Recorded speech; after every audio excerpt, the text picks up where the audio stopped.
did you do that? How did you do that?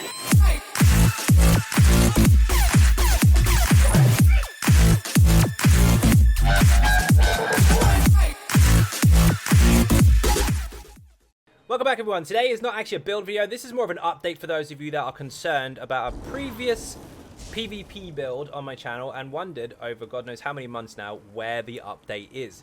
Now, if you are familiar with my channel, you will of course seen a build called the Vampire. And that's been on my channel for a couple of years, and the whole design for it was basically to be as active of a vampire as you possibly could be based on the tools we had available. We were utilizing a 15% cost reduction to our ultimates, we were utilizing the Vampire Lord set, and we were of course utilizing the Drain and the ability to spam the Vampire ultimate to some extent. Now, obviously with Greymoor having vampire changes, I deliberately held back on that build and did state that several times because I don't want people to waste their time farming for something that might potentially change. So here's the potential to change. So basically, this is not a full video. This is just giving you some insight as to how this build could be affected based on the new vampire changes. Now, we have got a lot of new skills that have basically changed the face of the role itself, but they are very beneficial to us in many different ways that we didn't quite have before. So the Vampire Ultimate is longer now. It still has the Bat Swarm if you choose that, but you go into basically God mode. It's like Goliath from the Necromancer, but for vampires. So you do the Bat Swarm stuff, you do loads and loads of damage, and you heal from the damage you do, which is great, and it lasts longer, but you can't build Ultimate while it's active. We do still have the Drain, so we can still get Ultimate very, very fast, but it doesn't stun. However, we have an actual stun. So we can stun enemies in front of us, which we could never do before, apart from this particular skill to one target. We have a health-based spammable, so we use our health to have an active single target spammable while we can heal from this, so that's not a negative at all.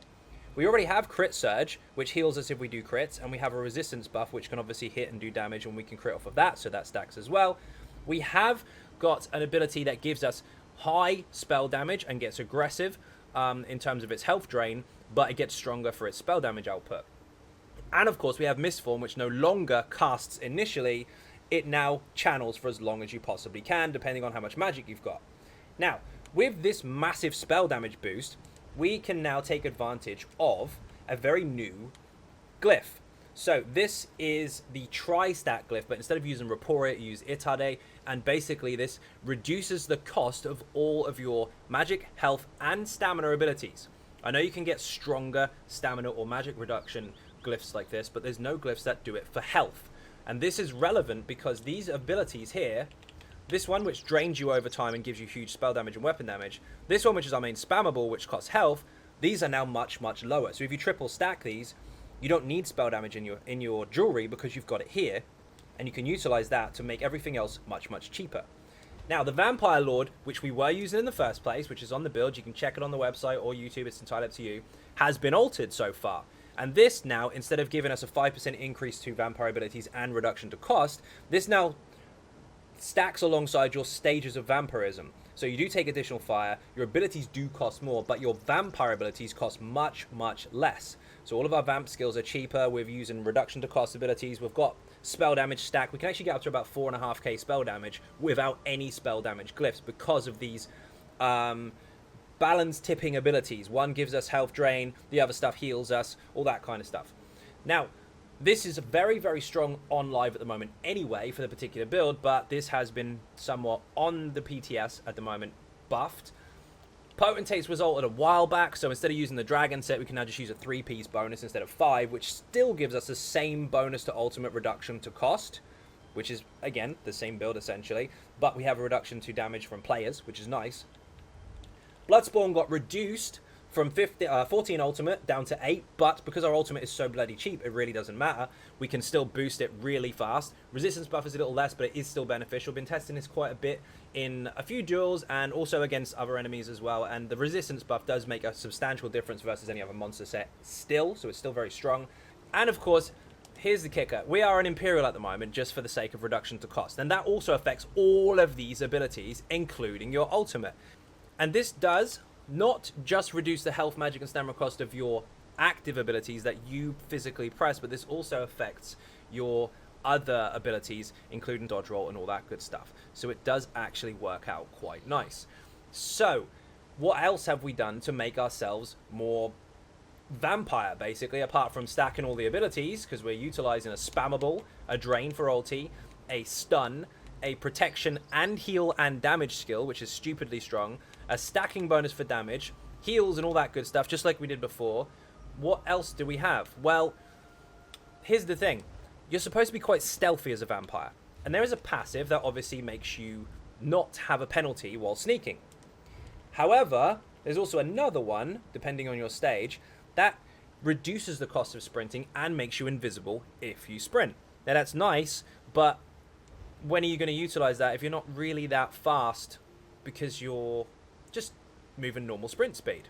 Well, there's a new set, again, a mythic item.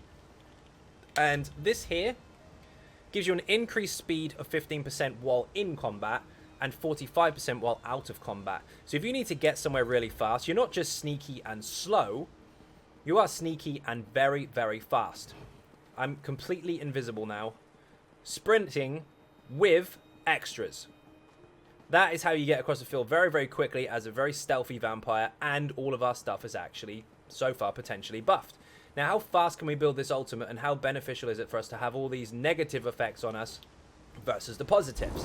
Now, let's just see actually how fast we can build this ultimate up, because you can use potions as well for minor heroism. Since our magic abilities are very, very cheap anyway, and since our health-based abilities are the ones we're really spamming, we're not really needing to use spell pots because we have sorcery already. Our recovery is covered because our reduction to cost is so low, so we could actually utilize some of this for minor heroism. So if we pop one of these bad boys, we're good. So since we've got no ultimate whatsoever, what we're going to do is we're going to pop a minor heroism potion, we're going to use our lights and lights in between our drains, and we've got obviously a decisive weapon. Now just bear in mind, of course, we are not being hit, so Bloodspawn isn't going off right now, so you'll have to consider that when you're calculating how much ultimate you can build over a short period of time. So let's just pop that, get in combat, and drain. 1, 2, 3, 4, 5, 6, 7, 8, 9, 10, 11 seconds. 11 seconds, and that's not taking synergies or any of that stuff, because that gives you ulti as well, depending on your champion points. That's pretty damn quick. Now, even if you are in a long fight, you can proc this over and over and over. It's very, very fast. Now we have 20 seconds of being able to spam a single target spammable that costs health and isn't actually costing us health because we're healing too much. This does actually work actively in both PvP and PvE, of course. But it's really, really helpful. You've got all these balancing effects. And if you wanted to go invisible, then you can sprint and run away. And if you wanted to go mistform for more mitigation, as long as you stay close to the target, which most people don't in mistform, you actually heal off it because you do damage. And because our reduction to cost is so bloody high, look at my Magicka right now. It's going nowhere. I can stay in mistform as long as I want. As soon as I pop a potion, block or bar swap, or use another ability, that's when it breaks out and you carry on as normal. Even during that phase, while doing nothing, I still managed to generate 87 ultimate and more. And I've already got my vampire back. That's without trying. With trying, you can build it really, really fast. With Bloodspawn, you can actually take off a few seconds there, maybe even 1 or 2 casts of your drain. It's actually quite helpful and really, really fun. So before, if you were using this and you were enjoying it, if this comes through to live, your build that you've been actively using for a couple of years just got stronger. However, obviously, things are still work in progress. We are only in week 1 of PTS, and things could potentially change quite a lot. This is just to update you on the ongoings on the PTS for the particular build if you've been waiting for it. Just, of course, remember, things could still change, and the build itself will not be updated or even sold as a finished product, if you like, until Greymoor lands on live. This is just a during the testing period. Here's what we've been doing. So, hopefully that helped. Hopefully that wasn't too boring. Hopefully you now have a better understanding or some peace of mind as far as the build is concerned. Some people thought it was going to be dead. Some people assumed it would be something completely different. Who knows? But so far, it's really, really fun. If you're not subscribing, please do hit that button. It is free. And, of course, if you want to help support outside the channel, there are some links in the info section for Patreon, Twitter, Facebook, and, of course, the website XynodeGaming.com, where all the written guides are as well. Once again, thank you very much for watching, and I will see you in the next video. Bye-bye.